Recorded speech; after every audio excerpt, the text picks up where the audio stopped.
গরম বাপরে বাপ। কোথায় গেলা? ও তুমি কাজে থেকে চলে এসছো? আজকাল এত রাত করে বাড়ি আসছো কেন তুমি? কি ব্যাপার তোমার? রোজ দিন দেখছি তুমি রাত করে বাড়ি ফিরছো। ব্যাপার সবার মোটেও ভালো লাগছে না। ঘরে তো থাকো, বুঝতে তো পারছো না রাস্তাঘাটে কি জ্যাম, আসতে দেরি হবে না তো কি হবে? রাস্তায় দেরি হচ্ছে না, ঘরের দিকে বসে বসে প্রশ্ন করে। হ্যাঁ হ্যাঁ হ্যাঁ, আমি সব জানি। কাজ ছুটি হওয়ার পরে তুমি কোথায় যাও আমি কি জানি না? না, আমি বুঝি না, সব বুঝি। আমাকে বোঝাতে এসো না। আমাকে না বুঝিয়ে নিজে কি করো সেটা ভাবো। এই কাজের দিকে এসে এক ফোঁটা দাঁড়াতে পারলাম না, ওনার বিকাপার শুরু হয়ে গেল। বাদ দাও তো সব কথাবার্তা, বাদ দাও। বৌদি বাড়ি গেছিলে?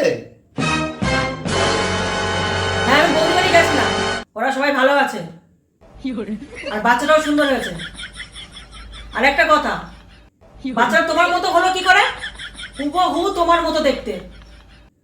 ও তার মানে তুমি রাত করে যে বাড়ি ফেরো, তুমি ওইখানেই দেখা করে আসো, তার মানে ওখানেই থাকো তুমি। আজকে বুঝলাম।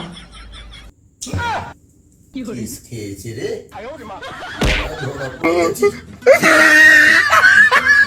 भाई हे भगवान तेरी लीला अपरंपार है।